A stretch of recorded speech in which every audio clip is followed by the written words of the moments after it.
Welcome back to Major Antonio's presentation of The Last Days of Fort Vaux by Henry Bordeaux. Book 4, The Last Week. 1. The Battle at the Fort. June 2nd. Those who contrived to escape from the fort have related the whole drama. All the shifting scenes here delineated, whether outside or inside, are based on the accounts of those who have seen them and lived through them. The witnesses in this case are themselves the actors. Finally, the fort itself spoke. Up to the last moment, up to the death agony, it communicated with the high command by means of its signals and its carrier pigeons. The day of June 1st is heavy with anguish. The storm slants off to the left, but the air remains sultry and oppressive. The Le Bazile ravine is lost, the dike is crossed, the enemy break through into Fumin Wood. Of the 3 entrenchments that stake out the slopes between the pool and the fort, 2 are given up. R to the power of 1 still holds out, but will it be strong enough to prove an obstacle to the foe?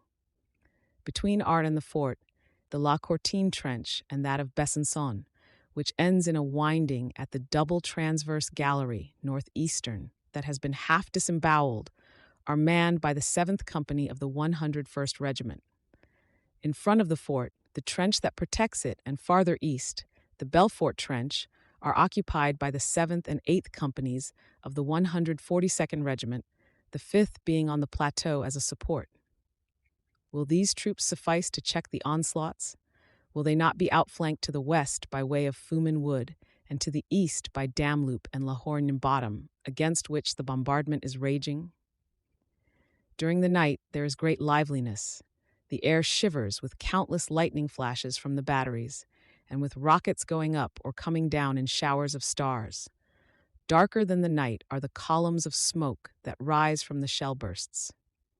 From the observing station, one of the guard signals movements at the foot of the slopes. No one sleeps, except a few wounded whose strength has completely failed them. Major Reynal, leaning on his stick, takes a turn round the corridors. He does not speak much, he is preoccupied, but his energetic air is reassuring. The officers, remarks an eyewitness, were constantly walking through our midst. They were as calm and collected as usual, but we felt that the hour was at hand, for they looked into every detail. At 2:15 before sunrise, the enemy's range lengthens, and the waves of the attack unroll themselves against our defenders in a semicircle. Our curtain fire came too late. The waves have been able to advance without being broken, and soon they are coming up to the trench of the fort opposite them, to the Besançon trench on the west, to the Belfort trench on the east. Opposite, they dash against the 7th Company of the 142nd Regiment, which replies by throwing bombs. The 1st platoon is annihilated on the spot after inflicting serious losses on its assailants. The 2nd, which was acting as a support, hastens to the rescue, and now comes a formidable rush against more numerous forces, which it prevents from passing. Captain Tabarot is in command of this reinforcing platoon, aided by Cadet Buffet. One of the survivors has drawn the following portrait of him. Captain Tabarot fought like a lion. He overtopped us all with his tall figure. He gave his orders in curt tones. He encouraged us and put us in our right places. Then he put his hand himself in the grenade sack, took out an armful, and leaning backwards a little, threw them with perfect composure, taking careful aim every time. This roused us, and we gave a good account of ourselves. What a pity that it didn't last. The heroic band is all of a sudden assailed in the rear, between the trench and the fort. As a matter of fact, to the east, the Besançon trench, after repelling a first onslaught, has given way. Its little garrison, now outflanked, has fallen back upon the double transverse gallery, where one of the 2 entrances to the fort is to be found.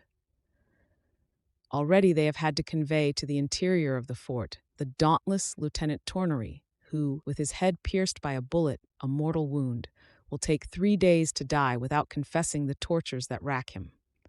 A force deprived of its leader seeks a shelter in order to reform itself. This force, sadly thinned, re-enters the fort by the transverse gallery, the opening in which it defends. The enemy, however, has managed to worm his way as far as the counterscarp. The northern ditch is barred to him by a revolving gun placed in the double transverse gallery. But, passing along it, he has taken Captain Tabarot's platoon in the rear.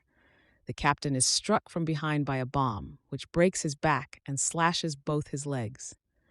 Mastering his pain, says the eyewitness already quoted, he did not let a single cry of complaint escape his lips, and I can still see him pass in front of us, supported by 2 of his sergeants. He was pale, but he pointed out the enemy to us. He is carried to the infirmary. The procession makes its way into the interior by the breach in the northeastern single transverse gallery. Major Reynal at once comes to join him. The meeting between the 2 soldiers is brief. No word of consolation is spoken. No false hopes are held out. The one divines that all is over. The other has too high an opinion of him to take refuge in falsehood. A firm handshake, then the commandant of the fort merely says, "Well done, my dear fellow." The captain's thoughts are with his men. "If the Boches get through, sir, it won't be my company's fault. It has done all that could be done to block their way." After this report, he closes his eyes. The major returns to his post. The captain is left alone with a hospital orderly amid a wailing and groaning throng of wounded. A moment later, he asks for Cadet Buffet. But Cadet Buffet is in the thick of the fray with the rest of his company. "He must not be sent for, then," says the dying man. A little later, Cadet Buffet comes in of his own accord to visit him. The platoon being in danger of having its flank turned, what was left of it had to cleave a passage for itself in order to re-enter the fort. "Come near me, boy, you who are from Dijon. If you get back safe from the war, you will tell my wife how I died." The captain is at peace with his men and with his conscience as a leader, and his thoughts turn towards his home. These were his last words. From now onwards, until the death that comes a few hours later, he devotes all his strength to avoiding any outward sign of the ghastly wounds that he could not survive. Already his name is rushing through the night, borne by a carrier pigeon which flew off from the fort at 3 o'clock in the morning. The enemy is around us. I must honorably mention the gallant Captain Tabarot of the 142nd, who has been very badly wounded. We are still holding out. A few hours later, a second pigeon announces his death. Captain Tabarot of the 142nd died a glorious death, his wound being received while he was defending the northeastern breach. I recommend him for the Legion of Honor. This is only a part of the message. The rest refers to the operations. Nevertheless, the Germans have reached the 2 open breaches, the one in the northwestern double transverse gallery and the other in the northeastern single transverse gallery. They try to force their way through it. At each entrance, there is a hand-to-hand conflict. On the right, they are at first pushed back. "Our bombs," says one of those who took part in the combat, "made gaps in their ranks," but reinforcements were continually coming up. Their dead and wounded formed shifting heaps, and to add to the horror of it, these were cut and torn by splinters from our projectiles. Fighting now proceeds in the passages which, from the transverse galleries, lead to the interior. Major Reynal has barricades put up, consisting of sandbags got ready in anticipation. Outside the battle is no less violent. Chevasso's battalion of the 142nd Regiment seems likely to find itself in a hazardous situation. The enemy, if he is checked to the west of the fort by the entrenchment R to the power of 1, which he is unable to seize, has contrived to insinuate himself between the curtain and the fort. He reaches the southern side. On the other hand, Damloup was captured at 6 or 7 o'clock in the morning, and by way of La Horgne ravine, fresh forces ascend to the onset. Chevasso's battalion, which has 2 companies in the fort, the 6th and the fragments of the 7th, which Captain Tabarot was leading, is charged with the defense of the eastern side of the fort. It does indeed hold its ground at the Belfort and Montbéliard trenches, where the struggle becomes a hand-to-hand one. Second Lieutenant Huguenot, set upon by an enemy private, knocks him down, disarms him, and fights with his adversary's rifle. The Germans recoil, but return to the onslaught. In the afternoon, with unfixed bayonets. The men of the 142nd, on being reinforced by a company of the 53rd, receive them with cries of "Long live France!" For all that, the battalion is in danger of having its flank turned. Its machine gun sections change places and are pointed in 3 directions. In front, towards Damloop to the east, and to the west against the enemy, who is debouching to the south of the fort. The section commanders calmly indicate the objectives. Sergeant Narcisse, while standing near his machine gun, is killed by a bullet that hits him right in the forehead. He was a gallant soldier who had been granted the military medal in the Champagne battle. Corporal Rivet takes his place and shouts to his men, "Don't get flurried, I take it upon myself to clear away the Boche." The observers in balloons signal to the north of the fort the arrival of more and more numerous troops, who burrow themselves in our old trenches to evade our curtain fire and to gain ground during the intervals. At noon, some 40 men are seen upon the fort, the majority hidden in holes. At 3 p.m., the fort itself issues a bulletin. The enemy has gained possession of the northeastern and northwestern transverse galleries. I am pursuing the struggle in the inner passages. A large number of wounded and fugitives. Officers and men are all doing their duty. We shall fight to the bitter end. At 7 o'clock in the evening, the watchers on the posts of the Fleury Redoubt signal that infantry details of several companies are at present marching up in file from the north to the south, at the northwestern bend of Fort Vaux. They escalade the fort and vanish through the summit into the interior. While this is going on, other detachments glide along the trenches surrounding the fort. And at 2 o'clock in the morning on June 3rd, Major Reynal sends this message by visual signaling. Situation unchanged. The enemy is pursuing his labors on top and round the earthworks. The fort is to be pounded by small ordnance. The enemy occupies our old first-line trenches in force and is strengthening them. He seems to have a trench armed with a machine gun facing the southwest, not far from the ditch of the defile. This machine gun is not in the ditch of the defile, but on the very superstructure of the fort, where the enemy has managed to convey it, and whence he sweeps the southern slopes. It is impossible to dislodge him from the terraplane. The cupola for 75s is demolished. There is no cupola for machine guns, and a fruitless attempt has been made to pass short rifles through the cracks in the observing stations. Even these weapons were too long and could not be used for slaughtering the German infantrymen, who were only a few yards distant. The southern front of the fort has been saved by the 5th and 8th Companies and the machine gun section of Chevasseau's battalion, reinforced on the morning of June 2nd by the 11th Company of the 53rd Regiment, and in the evening by a battalion of the same regiment. This battalion was to counterattack without delay, but when brought up close to its objective, it has already been sorely tried by the curtain fire it has had to suffer on the way, and must limit itself to holding its ground, to reconstructing the demolished trenches, and to interposing itself among the reduced sections of the 142nd. Accordingly, on the evening of the 2nd, the enemy is in the northern and western ditches. Partially held in check to the east and south, he is master of the 2 northern transverse galleries and tries to advance in the stairway.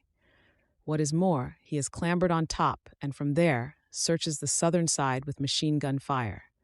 Any sortie becomes difficult, if not impossible. All the lines of communication are cut. Nothing is left but carrier pigeons and signals. The garrison is huddled together in the barracks. It still has access to the observing stations and the single northwestern transverse gallery, which has no opening towards the outside. Here they have succeeded in setting up a machine gun to sweep the southern ditch.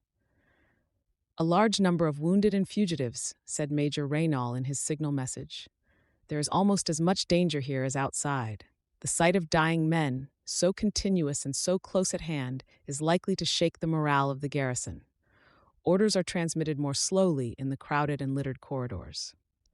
Finally, if there is enough tinned meat and biscuits for all, the supply of water will soon give out."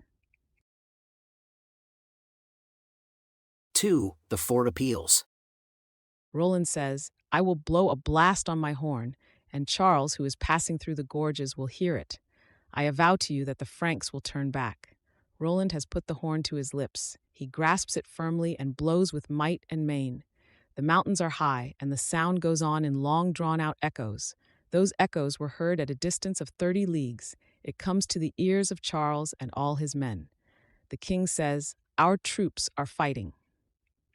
Count Roland, with great difficulty, great effort, and great sorrow, blows his horn.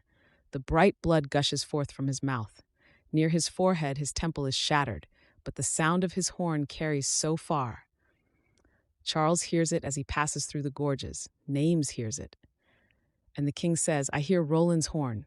He would not blow it if there were no fight going forward." Count Roland's mouth is bleeding. Near his forehead, the temples are shattered. In pain and sorrow, he blows the horn. Charles and his Frenchmen hear it, and Charles said, "That horn is long-winded."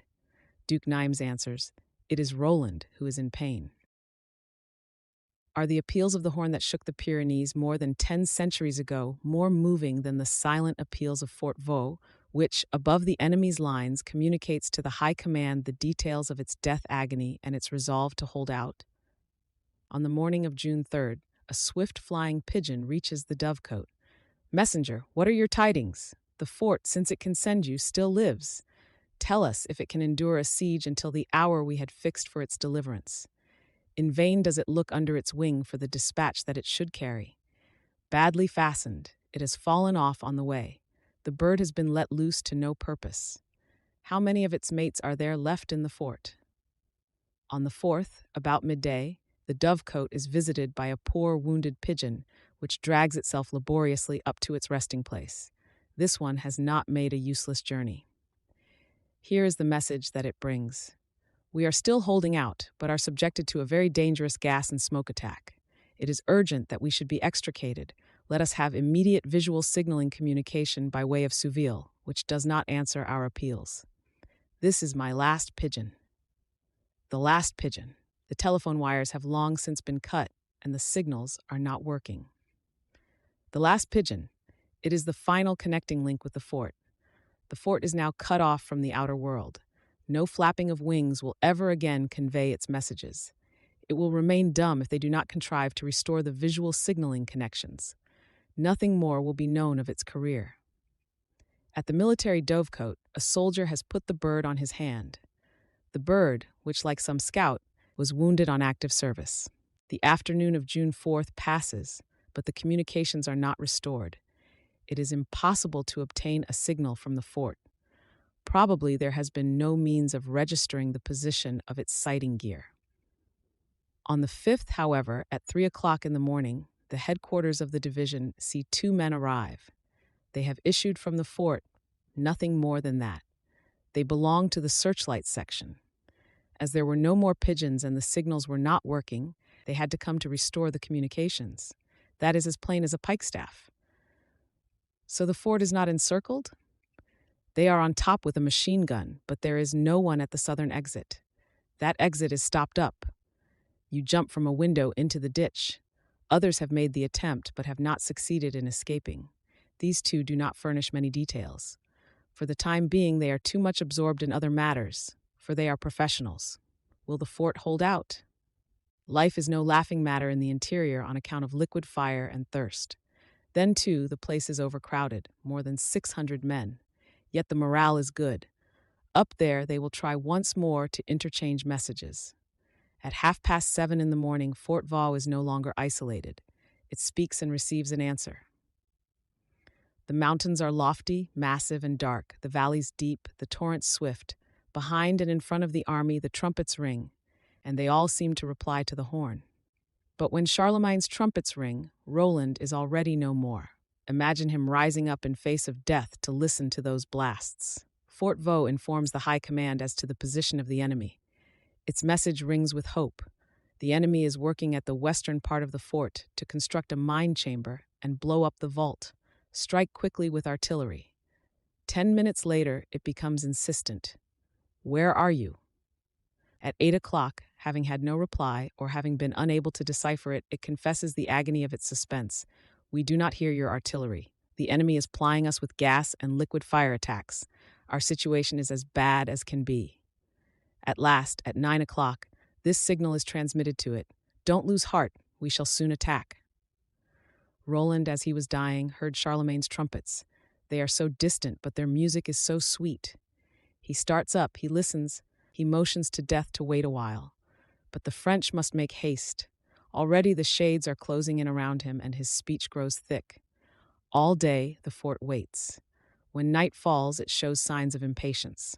Will not this coming night be the last? Will it not be wrapped in its lethal winding sheet? The opening of the message that it sends is unintelligible. The rest already has the tone of a funeral oration. It speaks of its defenders in the past tense. Preceding day. It is essential that I should be delivered this evening and that a fresh supply of water should reach me at once. I am very near the end of my tether. In any case, the troops officers, NCOs, and men alike all did their duty up to the last. Is this not a final farewell? Is it not the death rattle that precedes the end? And now, amid the formidable bombardment which from this side and that overwhelms the hill with iron and flame, one of our searchlight stations gets hold of these fragmentary signals. 53. Wounded, aspires losses. You will intervene before we are utterly exhausted. Long live France. Roland has raised himself up. He is calling. He stretches out his arms towards sweet France. For the second time, the echo of Charlemagne's trumpets has been borne as far as the Vale of Roncevaux. For the second time, the Souville headquarters reply to Fort Vaux. Your message received. Don't lose heart. Don't lose heart. Will this wreck of a fort have any heart left after the 3 days it has just lived through? Not for a single moment has the storm ceased to shake the plateau. To the left, it wreaks its fury upon the entrenchment R to the power of 1, which has the audacity to resist. To the right, upon the Damloop battery, which holds the promontory and sweeps La Horgne bottom and the outlet from the village, and upon the immediate approaches, which are defended to the west by La Courtine and to the right by the Belfort and Montbéliard trenches. The enemy follows up the general attacks with local attacks, in order either to carry the whole position at a blow or to make us waver at one point, against which he can then concentrate his onrush. He plunges into the abyss with 3 divisions, which he will even have to reinforce with a brigade of the Alpine Corps. He lays siege to the fort from 3 sides. He is around it, above it, and inside it. Yet the fort doggedly refuses to give in. Cut off from the outer world for a whole day, it has no sense of being forsaken. Outside there, it feels certain. They are working on its behalf. Inside, it sets up more and more barricades. Step by step, it defends the stairways, and foot by foot, the corridors. It faces heavy artillery, machine guns, grenades, liquid fire, smoke bombs, thirst, poisoning, intoxication, stench, putrefaction. It will go to the utmost limit of human endurance, the limit that is extended still further when one thinks that it has been reached, goes beyond all anticipation, and verges on the impossible. Among its cramped stones and under its echoing vaults, the terrible sacrifice will be accomplished in full measure. A second lieutenant of the 142nd, an officer in Chevasseau's battalion, fighting on the plateau outside the fort, described later to a comrade those days of horror. Everywhere there was nothing but fire and dust, and in this pandemonium a few soldiers on the watch prevented the Boche hordes from passing. Their attacks were renewed every day, striking now at this point, now at that. Never did we yield an inch of ground so long as there was a man to defend it. I will not speak to you of all that we went through. No water, no revictualling. Those who went out to bring us supplies never got back. The only thing that we were not short of was munitions. We are terribly weakened, but happy to have done our duty, to have had our share in preventing the Boches from taking Verdun. Verdun, which their emperor promised to them, and which they will never gain. They would be compelled to pass over our bodies and over the corpses of all their comrades whom we have slain. They attacked us from 3 sides at once, but they never got us in their claws. During the day of June 3rd, the enemy seeks to turn to account the capture of Damloop and make his way round the fort to the east. Details of the 142nd and 53rd Regiments hold him in check, and assuming the offensive, even force him to draw back. Whether for army, army corps, division, or brigade, the High Command supports the conflict that stretches from Fumin Wood to Lagayette Bottom, pours fresh troops into the firing line, and prepares counterattacks. There is a counterattack on Damloop from the morning of June 2nd. At any rate, this rescues the battery.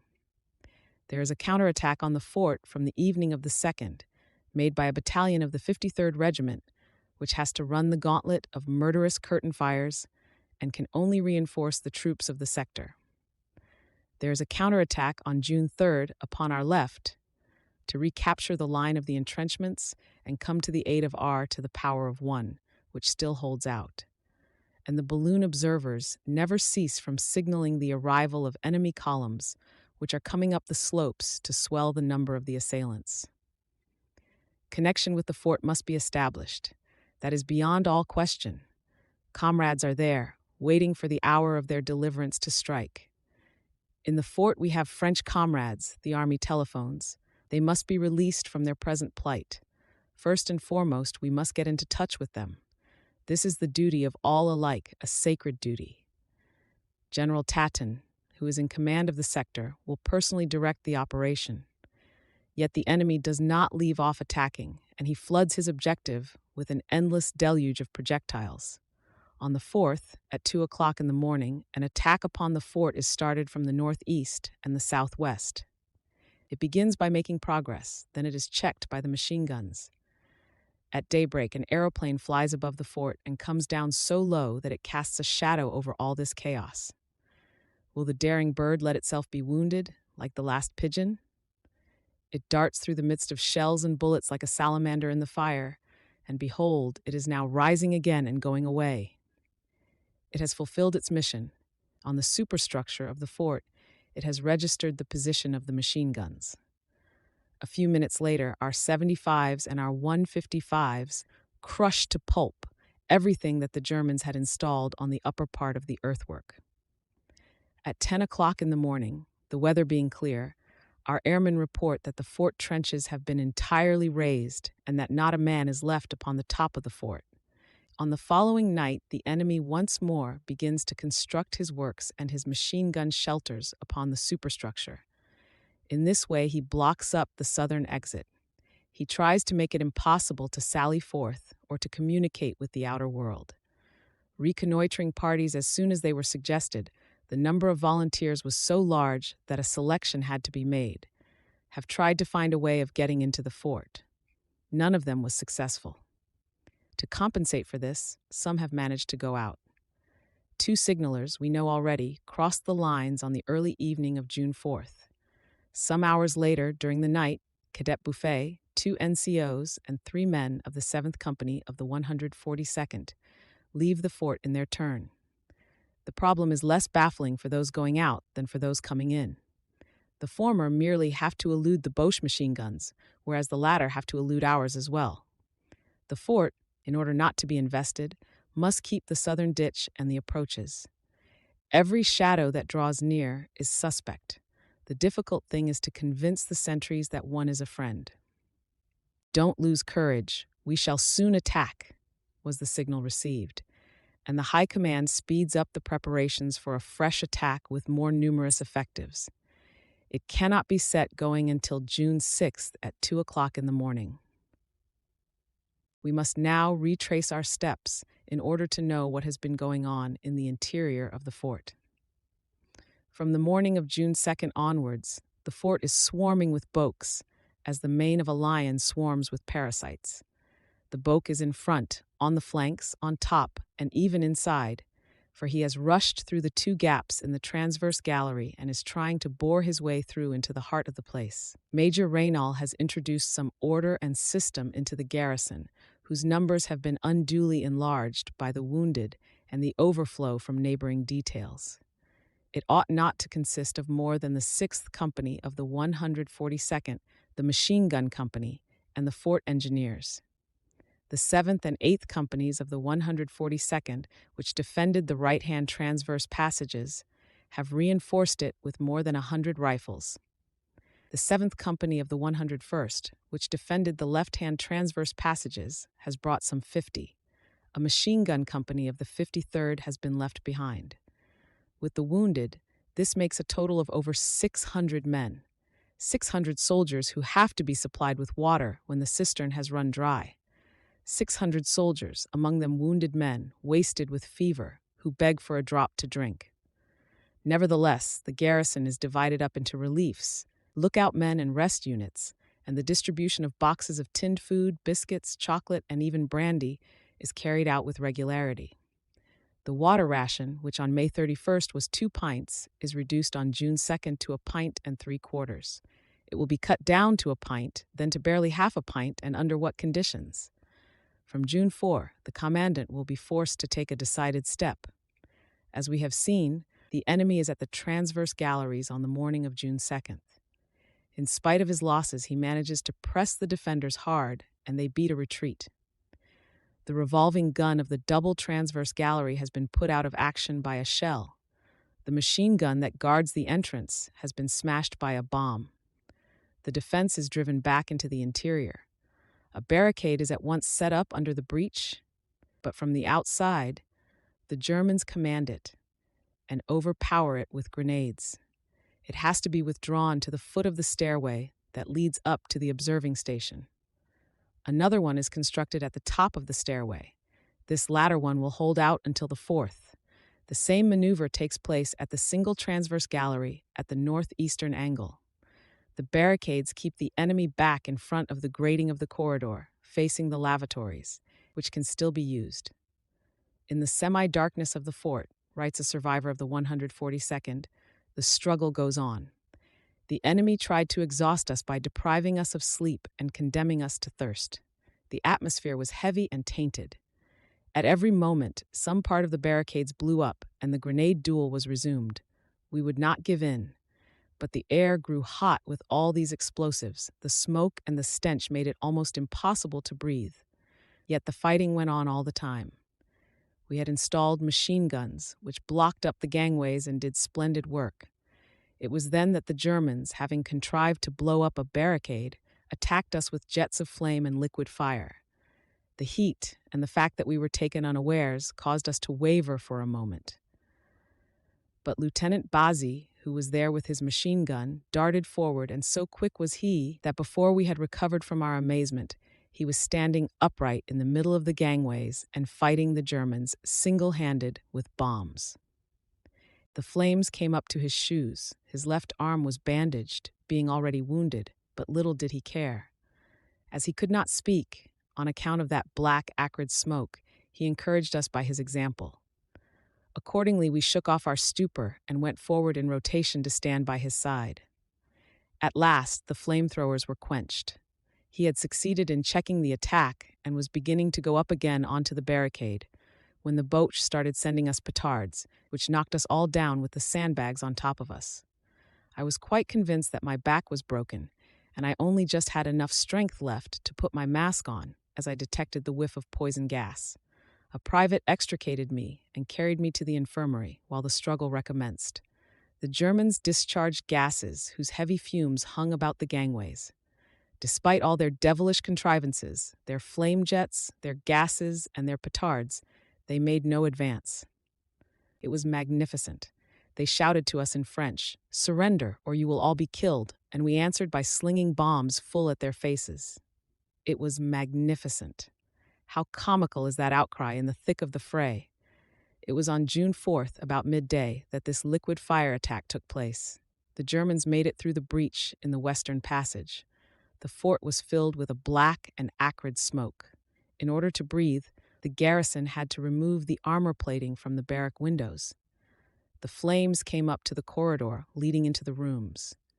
Some soldiers even jumped into the ditch in order to recover their breath. The machine guns installed on the fort had been destroyed in the morning by our artillery. The curtain fire cut off the exits a little farther south. Without disorder, the troops retired into the interior, but the windows had to be closed again. The enemy swung up sacks of bombs with delay-action fuses, which he sent through the openings, and tried to blow up the armor platings. Nevertheless, he made progress in the northeastern single transverse gallery. We had to retire some yards in the corridor, but not beyond the lavatories. The sick and the wounded had to be looked after on the spot. The stretcher-bearers took advantage of the destruction of the enemy machine guns installed on the fort and were thus able to carry corpses away in the western ditch and to cleanse the infirmary of all its filth. From the ensuing night onwards, this task was beyond their powers. The dead had to remain with the living. An unspeakable horror stalked through these dim vaults.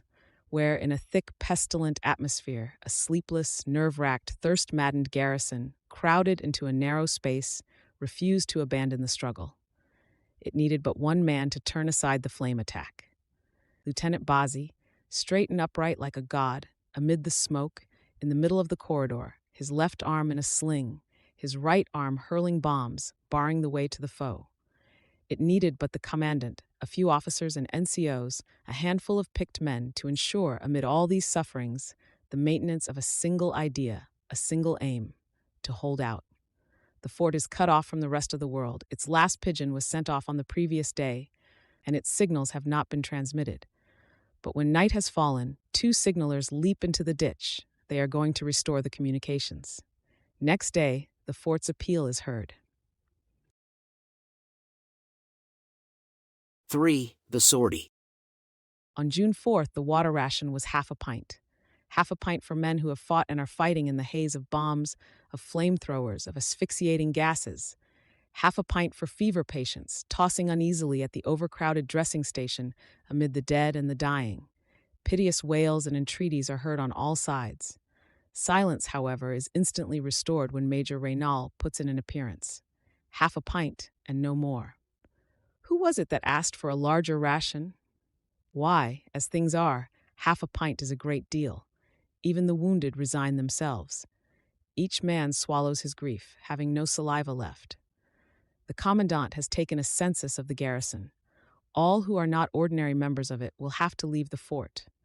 Under cover of night, the sortie will be attempted, either by the southern ditch, the windows of the barracks will in that case be blown up, or by the southwestern transverse gallery, which is not in the enemy's hands.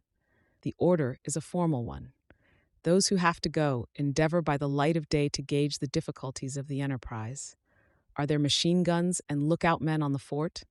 How far off are the German curtain fires, and at what points are they directed?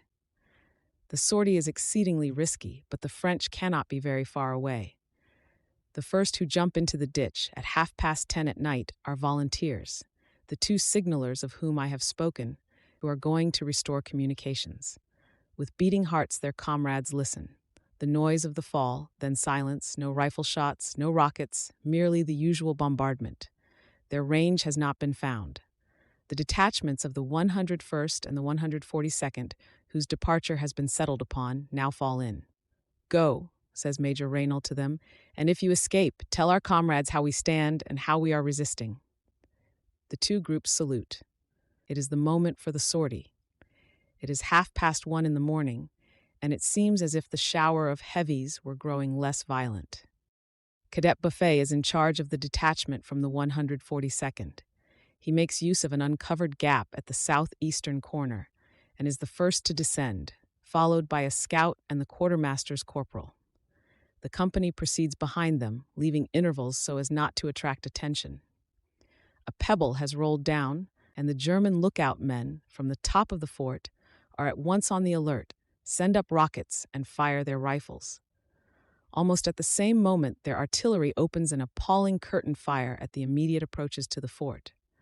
The cadet has got through, with a small group at his heels. They reach the French lines, which are quite close at hand. The first is received by a rifle shot, which misses him. He makes himself recognized, not without difficulty. Explanations follow. A warm welcome is given, while the bombardment rages at the rear of the little group. Others are on the way. Our comrades must take care not to shoot at them. They are awaited, but after a long interval only 2 or 3 arrive. The rest have been unable to cross the zone of death. A private of 142nd, wounded in the flame attack, gives the following account of the expedition.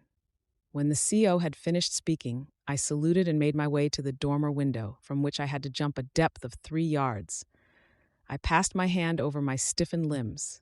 Then, without further hesitation, I let myself go. I certainly felt acute pain. I heard rifle shots aimed at me, and I flung myself down and shammed dead, for the Boches were still watching. I don't know how long I stayed like this. At any rate, after a good minute, I began to crawl on my belly over a lot of corpses. Gently, gliding from one corpse to another, I managed to get over the ditch and cross the line. I could scarcely breathe under the endless bombardment, and at last I succeeded. I don't know how, in reaching a dressing station. I don't remember the end of the adventure, but I woke up in hospital. The upshot of the sortie was not very fortunate. It had to be undertaken all over again. On June 5th, at sunrise, there was another attempt and another setback. The day slipped away, a day still more cruel than any that had preceded it. The struggle at the barricades began again, with grenades and flame jets. Water was now distributed only drop by drop. The wounded implored their comrades to put them out of their misery. Quicklime had to be thrown upon the dead, who could not be carried away. The hardships were more severe than ever, but a gleam of hope had appeared. The fort was no longer isolated. The two signalers who went off the previous evening had succeeded in their task. When the fort spoke, it was heard, and the reply came, "Courage, we shall soon attack." The defenders are not forgotten. Their deliverance is at hand. One day more, and relief will come. One day, how long it is, how hard to live through. Still it will pass like the others. The numbers will have to be cut down. The contingents of the 101st and 142nd, whose presence is not indispensable, once more receive the order to depart. During the night, more than 100 men succeed in getting away. Here is the story of one of them, since a selection must be made. One cannot recite the names and fortunes of the whole 100. One shall be chosen, for there is no better way of making the reader realize such tragedies than to lay one's hand on a human heart and feel its beats. Stretcher-bearer Roger Vanier, of the 101st Regiment, received the military medal for his conduct at Sabot Wood on February 26, 27, and 28, 1915. The official report being as follows. Gave proof of heroic courage and self-sacrifice. Worked for 3 days and 3 nights without taking a rest. Went several times under enemy fire to look for wounded between the French and German trenches and brought them in. At the same time, identified several who were killed. Won universal admiration from the battalion to which he showed such wholehearted devotion. Was registered for non-combatant service at the mobilization, but asked to be sent to the front. General Joffre decorated him personally on March 25, 1915, at Courtazals. In the Champagne battle, on September 21st, he is mentioned in Army Corps orders. Quote, seeing some comrades hesitate to go out of the trench for the attack, he took off his Red Cross armlet, jumped up on the parapet, and shouted, "Forward!" He was instantly hit in the leg by a bullet. He belongs to the 1916 class, of middle height, rather delicate in health, with a tanned complexion, a faint shadow of a mustache, his face frank, eager and all aglow, as it were, with the fire of his eyes. When there is any danger, he says, I no longer know myself, I have to go.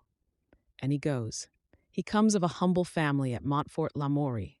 One of his brothers, a schoolteacher, a corporal telephonist in the 146th Regiment, was killed on March 2nd at Douaumont, his leg broken by a shell. He was carried to the Le Fontaine ravine, where he died shortly afterwards. His body remained on the spot. The stretcher-bearer of the 101st, coming in his turn to the Vaux district, might well have found himself face to face with the corpse when he went to look for water in the ravine. Before the war, he had been a valet. But since he has served his country and lost his brother, his only desire, after the war, is to enter the service of God instead of the service of death. Unquote. Who is it that molded such hearts as these? Vanier always carries about with him a letter from his mother. The worthy dame of Montfort-l'Amaury writes to him on February 29th. Her spirit is resolute, but her spelling is a trifle shaky. Quote, I know that your poor brother is at Verdun, that is to say, at the post of honor, for it is a fine thing for the French army to hold up that horde of savages there. How happy our Lou must be to see the war outside the trenches. Oh, how glorious it is. I haven't heard from him yet, but I suppose he can't find an opportunity of writing. I always feel firmly convinced that nothing will happen to him. And you, my darling boy, you must have a lot to do. Be very careful, my precious, though, of course. Be brave, more and more brave than ever. Save all those poor wounded lying there in the blood and snow. My blood boils at having to stay here while there is so much to do down there, picking up all those poor dears. Why don't they want women in a place where they are so necessary? Ah, yes, It is the business of mothers to pick up all those poor children and speak soothing words to them.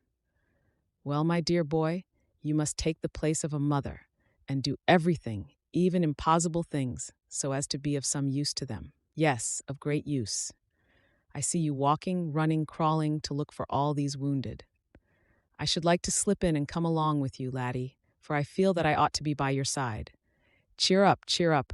I know that it is the beginning of the end, a glorious end for all who have fought in the cause of justice. Unquote. These mothers of France, are they not all at the front with all their children, bleeding from all their wounds, but thrusting them forward in the path of duty, for their country's sake? Stretcher-bearer Vanier has been at the fort since June 1st, doing duty at the dressing station with his comrades, under the command of the admirable doctors Gaillard, Comte, and Bois-Ramée.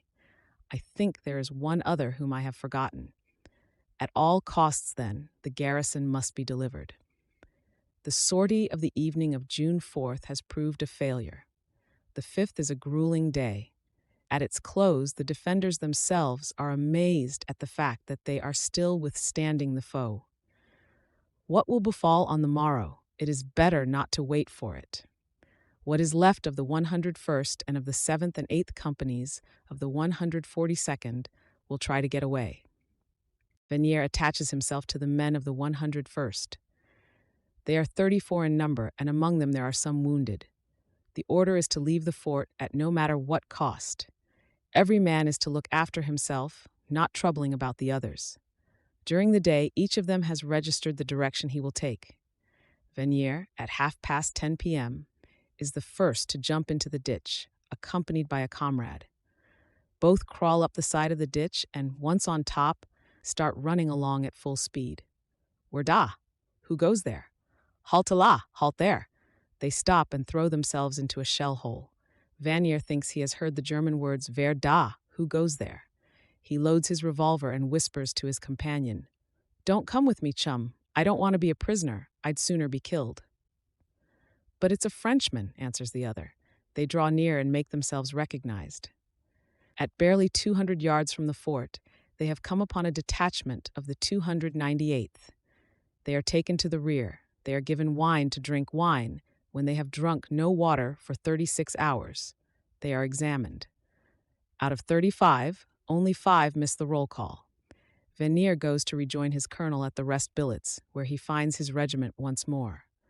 "I promote you to corporal," said the colonel, embracing him. That is how stretcher-bearer Vanier won his stripes. 4. Someone re-enters the fort. Cadet Buffet, of the 141st Regiment, who assisted Captain Tabarot when the latter was dying, and who left the fort during the night of June 4th to 5 with a detachment of his company, also belongs to the 1916 class. He is the son of a working man. When quite a child, he lost his mother and was brought up at an orphanage. He proved an excellent pupil, gained his bachelor's degree in classics, and was being trained for the teaching profession when the war caught him in its grasp. The would-be schoolmaster is short and slim. He wears a small beard, and his face is scarred with the marks of bomb splinters and flame jets. When he arrives at divisional headquarters, his eyes are almost haggard, and he seems to be in that state of agitation which precedes a nervous breakdown.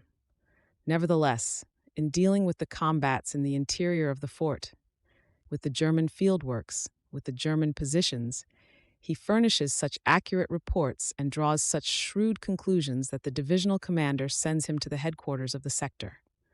Arrived there, he resumes his account and his explanations. The general listens to him, watches him, then orders him to take a rest. The young man, at the end of his tether, goes to bed. A few hours later, having washed, shaved, and had a meal, he already looks a different being. Once more he goes before the general. Matters are urgent. A serious problem has to be solved. An attack has been arranged to relieve the fort. It will be started in a few hours. Major Reynal may contribute towards its success.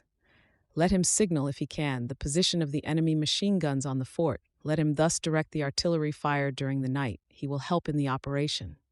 While the work is going on elsewhere, let him detain the enemy in the interior passages. But how is one to get into touch with him? Several times, reconnoitering and water fatigue parties have tried to do so. They have not been able to cross the gorge. They have been brought to a halt or mown down by the German curtain fires, or perhaps by the machine gun which the commandant himself has had installed to guard the southern ditch. One who is thoroughly acquainted with the fort, who knows its ins and outs, might possibly carry out so hazardous a mission. Cadet Buffet is the only one who possesses these qualifications. "I'll go," says the lad, without letting the general finish. The general, whose only son has been killed, beams at him with a paternal look. "This is not an order, my friend." He must have been very nearly saying, "My son. What I ask of you is something more than your duty. To get away from the fort was a fine performance. I don't order you to go back there." "I'll go," repeats Buffet stoutly. "Of course you'll be rewarded, the Legion of Honor or the military medal." "Oh no," protests the cadet. "I'll go for nothing. A staff officer asks for the privilege of accompanying him. I would rather go alone," he says. "When we get there, things will be easier if I am alone. Besides, I want entire freedom of movement." The chief of staff hands him his orders. He reads them, rereads them, imprints them in his memory, and returns the paper, for he must not carry anything away with him. Night comes, and he is taken by motor car as far as motor cars dare go. He shakes hands with the officer who is with him, then lightly runs off into the darkness, where his outline is soon lost. It has been arranged that if he re-enters the fort, the searchlight will end up its next signals with "Long live France." At 11:20 p.m., the visual message transmitted from Fort Vaux, after an opening which the bombardment made it impossible to understand, contains this phrase: "You will intervene before we are utterly exhausted. Long live France." 5. The last words. The effort to extricate Vaux has not been relaxed for a moment, but the German attacks and ours succeed each other, dash against each other, anticipate each other, cancel each other. Neither side contrives to forge ahead. On the right, the enemy is unable to debouch from Damloop and spends his strength in vain against the battery. On the left, his way is blocked in Fumin Wood, and R to the power of 1 continues to withstand him. The battle drags along in the hard-pressed, flame-ravaged, starving fort, where the energy of a handful of men makes the resistance seem likely to last forever.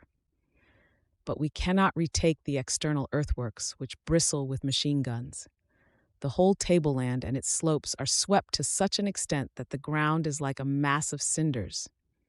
In the course of the morning of June 6th, we might have fancied for a moment that we once more held the whole fort and that the garrison was delivered. An attack had been prepared and was to open at 2 o'clock. At 4, a German pioneer of the 27th Regiment was brought into divisional headquarters, scared out of his wits, his uniform in rags. He was found in our lines, without weapons, wild-eyed, running breathlessly. On being examined, he stated that he had escaped from Fort Vaux when the French surrounded it. The attack was to approach the fort by its 3 fronts. Towards the western front, a company of the 238th. Towards the gorge, another company of the same regiment and a section of engineers, commanded by Major Mathieu. Finally, towards the eastern front, 2 companies of the 321st, commanded by Major Favre. The signal was to be given at 2 o'clock in the morning by a series of rockets. On the right, the 2 companies of the 321st, vigorously inspired by their leader, reach the ditch of the counterscarp in 2 waves. They are received by a curtain fire of bombs and machine guns. Their ranks thinned by the fire of these machine guns, which crown the parapet of the escarp, the first bomb throwers fall back. In their turn, the 2 waves unroll themselves successively. Their leaders, however, are almost all struck, and that almost at once. Major Favre, killed by a bullet in his head; Lieutenant Ray, Second Lieutenant Reeves, seriously wounded; Lieutenant Bello, wounded but revived; Second Lieutenant Morel, killed; Second Lieutenant Below, killed; Second Lieutenant Defougères, wounded; Lieutenant Aimé, wounded. What a roll of honor! What a book of martyrs! Robbed of so many officers, the troops waver. Captain and Adjutant Boehm takes over the command of the battalion, restores order in the ranks, appoints the subordinate commanders, and holds himself in readiness to thrust back a counter-assault which, in face of the attitude of his men, does not come off after all. The scouts keep the regiment and the brigade posted as to the situation. However violent the curtain fires may be, they scour the volcanic country, the survivors taking the place of the wounded or the dead. Farther to the left, the attack of the 328th on the Western Front and the gorge has met with similar obstacles. For a few moments it has contrived to encircle the fort, but has not been able to hold its ground. It has even been impeded by the fire of our artillery upon the superstructure to demolish the enemy machine guns placed there. This attack, too, has had to fall back on the positions from which it set out. With what throbbing hearts have the various phases of the struggle been followed from the interior of the fort. To feel that one's comrades are approaching, that they are there, that they are bringing deliverance, and then that they are shipwrecked when almost in harbor. What thrills of hope and what a disappointment. At 6:20 in the morning, the following message, half of it undecipherable, is transmitted from the fort. Without having attained the objectives. Enemy machine guns on top of the fort, these ought to have been shelled. Where are they then, these mysterious machine guns which our artillery cannot manage to demolish? In what hidden lurking place? Under what shelter? This is an account of the battle so far as observation of it has been possible from the fort. A few minutes later, the fort speaks again. This time, its words ring with the grandeur of honorable achievement and the sadness of grim resignation. Reopen the Song of Roland, at the verses where Roland, victorious but grievously wounded, journeys through the Vale of Roncevaux in search of the peers of France, brings back their bodies one by one, and lays them at the feet of Archbishop Turpin, who will give them the last blessing. Roland departs. Alone he scours the battlefield, goes up and down the valley, up and down the mountains. He finds Gerin and his comrade Gerrier. He finds Béranger and Otten. He finds Anses and Samson. He finds old Gerard, Count of Roussillon. He carries the barons one by one, comes back with them to the archbishop, and lays them in a row at his feet. Roland returns and searches all over the plain. He has found his friend Olivier. He has pressed him tightly to his heart, and he returns as best he can to the archbishop. After the failure of the final attempt at deliverance, Fort Vaux does not know how many hours or minutes it still has to live.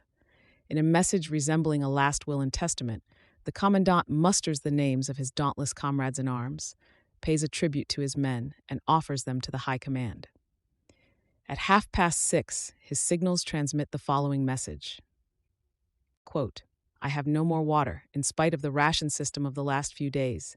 It is essential that I should be extricated and that a fresh supply of water should reach me without delay. I think our resources have nearly touched rock bottom. The troops' officers, NCOs, and men, in all circumstances, have done their duty to the bitter end. I mention Lieutenants de Roquette and Gerard of the 53rd, Bazzi, Albagnac of the 142nd, all wounded, Alirol, Larnes, Cadet Tuzel, Sergeant Major Brune of the 142nd, Lieutenants Denizet and Rabadet, Artillery, Lieutenant Roy and Cadet Barrard of the 2nd Engineers, Corporal Bonin of the 142nd. Losses: 7 killed, among them Captain Tabarot of the 142nd and Lieutenant Tournery of the 101st. 76 wounded, among them 4 officers and the auxiliary doctors Comte and Gaillard. I hope that you will once more intervene with vigor before we are utterly exhausted. Unquote. The chief's duty is fulfilled. He has forgotten nothing but himself. After this, the fort maintains silence. For the whole day of June 6th, the visual signaling posts on the watch will not register a single message. The fort retires within itself to face all the suffering piled on suffering, the barrages, the bombs, the flames and the gas and the suffocation, the horror of unspeakable sights and smells, and above all, thirst, the thirst that makes men howl like wolves and lacerates their tongues and their lips. Is it dead? Is it alive? Is it captured? Is it still free? The outside world no longer knows. The longing to know keeps the whole army in suspense. This longing is contagious at a distance. Like the signals, it flashes to the end of the country, to the end of the world. In sober truth, the whole earth awaits with intense eagerness the upshot of the drama of Vaux. And it is the miracle of the defense, and that alone, that has aroused this great thrill of admiration and anxiety. Yet the fort is not forsaken. The whole army is concerned with working its salvation. Without delay, a new offensive is planned. A regiment of Zouaves and a regiment of colonial infantry, formed into a composite brigade, are brought up into the neighborhood. As soon as methodical preparations will allow of it, they will be drafted into the line. The enemy is seized with no less determination. Amazed at the protracted nature of the struggle, he seeks to overpower the defense at any price. At any price? What an exorbitant price he has already paid for each square yard of the tableland slopes. Our observing stations signal that the German infantrymen are coming up in column of companies to storm Fort Vaux. It is 7:30 p.m. Once more the tornado is let loose. The artillery rages over the whole chaotic scene, and the Commander-in-Chief's headquarters, at 8:30 p.m., sends to the Army headquarters the following telegram, which is to be transmitted to the fort by visual signaling. The Commander-in-Chief wishes to express to the Commandant of Fort Vaux and the Commandant of the garrison, as well as to their troops, his satisfaction at their superb resistance to the repeated onslaughts of the foe. Joffre. Amid the lightning flashes from batteries and rockets, amid the uproar of the storm that makes the hills tremble, the message is put through. The fort, however, does not reply. Red rockets in sheaves are descried above it. Is it dead or alive? Is it taken or still free? At 9 p.m., the voice of the Commander-in-Chief is heard once more, drowning the hurricane of fire and steel. Major Raynal is appointed Commander of the Legion of Honor. To transmit this order, the impossible has to be achieved. It is the express desire of the Supreme Commander. In vain is Vaux summoned by signals of all kinds. Vaux no longer replies. Suddenly, at daybreak on the 7th, at 3:50 a.m., Vaux awakes and issues an appeal. The signaling posts make out these three words: "Don't leave us. Don't leave us," the cry of a dying man holding the hand of one he loves. After that, nothing more. Fort Vaux will not speak again. This concludes today's reading of The Last Days of Fort Vaux by Henry Bordeaux. Join us also the day after tomorrow for the subsequent part. Subscribe to Major Antonio's channel. Thank you for listening, and so long.